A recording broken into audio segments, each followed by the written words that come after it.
When it comes to recycling, Virginia Geshen is meticulous. She even hand washes her plastics. You know, there's only so many hours in a day, and I am dedicated, But when she found out that half of her recycling was being sent to an incinerator and going up in toxic smoke, she felt terrible. it was disheartening. It was disheartening because I know how much time it takes. And I also knew that the underlying problem was really serious. It wasn't just a blip. This is a really serious problem that is going to last for a long time, and we can't just buy our way out of. We can't just send it all to China anymore. We have to wake up and smell the coffee and figure out what we're going to do with all our stuff. For years, America sold millions of tons of trash to China to be recycled. But last year, Beijing dropped a bombshell. It cut almost all imports of trash. The local authorities here in Philadelphia were caught short, so they started burning half the city's recycling. We wanted to find a economical way to manage things in the short term. We actually also talked to the State Department of Environmental Protection and made sure they understood where our position was, that we sort of had to do what we were doing because the city just didn't have the resources to pay the additional cost. Now Philadelphia is looking for a long-term solution. The city's signed a contract with a waste management company so it can stop burning recyclables.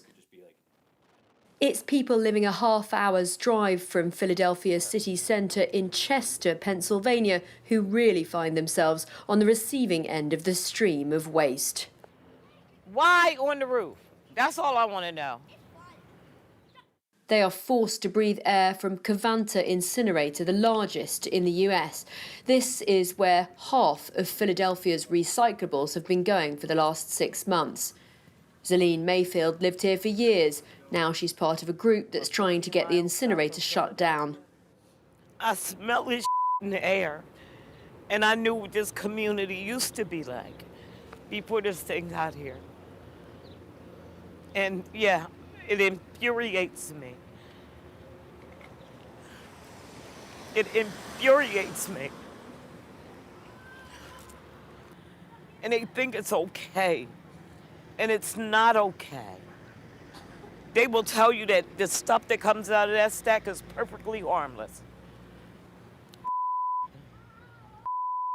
The local authorities may have promised to start recycling again, but environmental activist Mike Ewell says this will not solve the problem. This is not the only recycling, though, that they burn.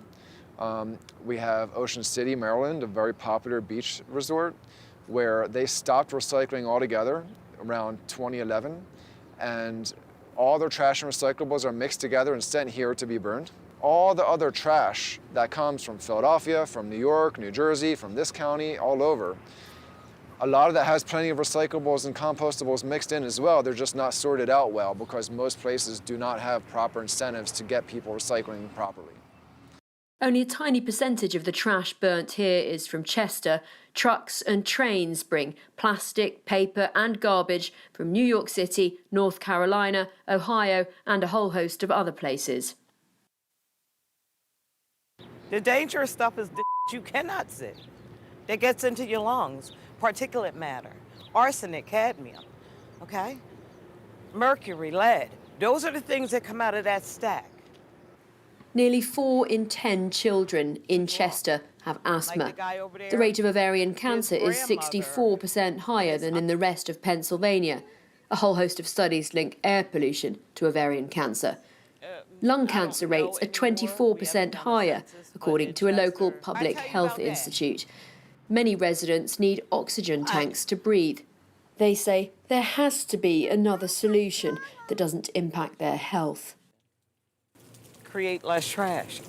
Landfill it. Care what you do with it. Do not send it here to this beast that's laying on top of people. Nope. Nope, nope, nope.